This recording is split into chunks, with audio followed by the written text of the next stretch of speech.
بسم اللہ الرحمن الرحیم۔ من گڑت نہیں ہے قصہ حسین کا، سرعام مت کرو تماشا حسین کا۔ قرآن کہہ رہا ہے کہ زندہ ہے سب شہید، تم ہر سال نکالتے ہو جنازہ حسین کا۔ احباب ذی وقار، وہ گروہ جو آل بیت کی محبت میں سینہ کو بھی کرتا ہے، جو وہ گریبان چاہ کرتا ہے، ننگا ہو کر بازاروں کے اندر جب وہ ماتم کرتا پھرتا ہے، تو ان سے دست بستہ التجا ہے کہ آل رسول کی عظیم قربانیوں کا خدا را یوں تماشا مت کرو، یوں سرعام ان کی قربانیوں کو جو وہ نا تذلیل کا نشانہ بناؤ۔ اب آل رسول سے ہی سبق لے لو کہ آل رسول کی نظر میں اس ماتم کی کیا شرعی حیثیت ہے۔ دیکھیں، آل رسول کے جو سربراہ ہیں، جو سب سے بڑے سید ہیں، وہ ہمارے آقا اور مولا صلی اللہ علیہ وآلہ وسلم ہیں۔ محبوب علیہ السلام کا یہ فرمان کہ من لطم الخدود وضرب الصدور وشق الجیوب ودعا بدعوى الجاہلیت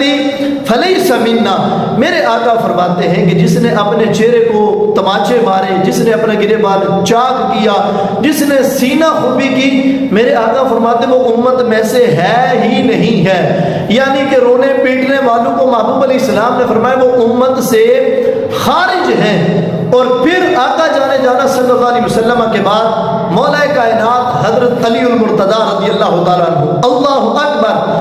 جب ہمارے آقا اور مولا صلی اللہ علیہ وسلم کا وصال ہوا، آقا دنیا سے تشریف لے گئے، مولا کائنات نے آپ کو جس وقت غسل دیا،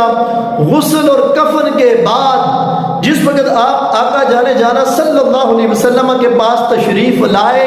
محبوب علیہ السلام کے چہرے کو بوسہ دیا اور مولا کائنات فرمانے لگے، یا رسول اللہ،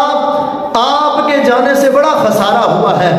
بڑا نقصان ہوا ہے، آسمانی خبریں، غیبی خبریں وہ بند ہو گئی ہیں، اور یاد رکھیں نبی رحمت صلی اللہ علیہ وسلم کا دنیا سے جانے سے بڑا کوئی سانحہ زمین پر رونما نہیں ہوا۔ محبوب علیہ السلام کے وصال کے بعد غم کا عالم یہ تھا کہ 300 سال تک اس روح زمین پر مسکرایا کوئی نہیں، لیکن مولا کائنات کا عالم کیا تھا؟ اللہ اکبر، مولا کائنات فرماتے یا رسول اللہ، اگر آپ ہمیں صبر کی تلقین نہ کرتے، اگر آپ ہمیں صبر و استقامت نہ سکھاتے، تو آقا آپ کے جانے پر ہم اتنا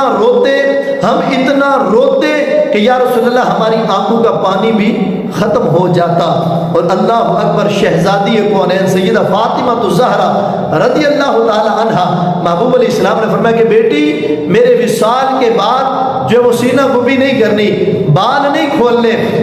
جو ہے وہ چہرے پر تماچے نہیں مارنے، زمانہ جاہلیت کی طرح جس طرح عورتیں کرتی تھی وہ کچھ نہ کرنا۔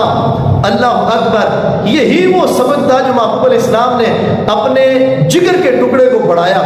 جب مولا کائنات پر قاتلانہ حملہ ہوا، مولا کائنات کے بچنے کی جب کوئی امید نہ رہی، آپ نے اپنے شہزادوں کو بلایا اور فرمایا کہ بیٹا، میں دنیا سے جا رہا ہوں، میرے جانے کے بعد صبر کرنا۔ فرمایا کیسے صبر کرنا؟ فرمایا جس طرح تمہارے نانا جان کے دنیا سے جانے پر تمہاری امی جان سیدہ فاطمہ الزہرا رضی اللہ تعالی عنہا نے صبر کیا، ایسے صبر کرنا۔ اور سیدہ پاک کیا فرماتی ہیں؟ فرماتی ہیں محبوب علیہ السلام کے وصال کے بعد مجھ پر ایسے پہاڑ ٹوٹے غم کے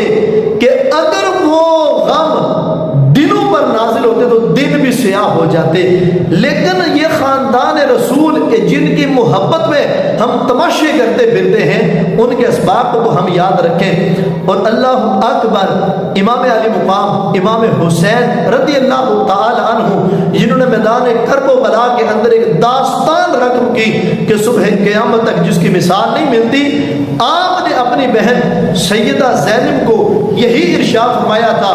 کہ میں دنیا سے جا رہا ہوں، اگر میرے بعد تم نے سینہ گوبی کی، سر ننگا کیا، دوپٹے اتارے، بال کھولے، جو ہے وہ زمانہ جاہلیت کی طرح باتیں کی، تو فرمایا میری بہن، میرا مقصد فوت ہو جائے گا۔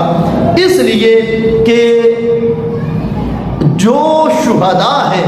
ان کا ماتم نہیں کیا جاتا، جو ہیرو ہوتا ہے، جو لیڈر ہوتا ہے، اس کے مقصد کو زندہ رکھا جاتا ہے۔ اگر آل رسول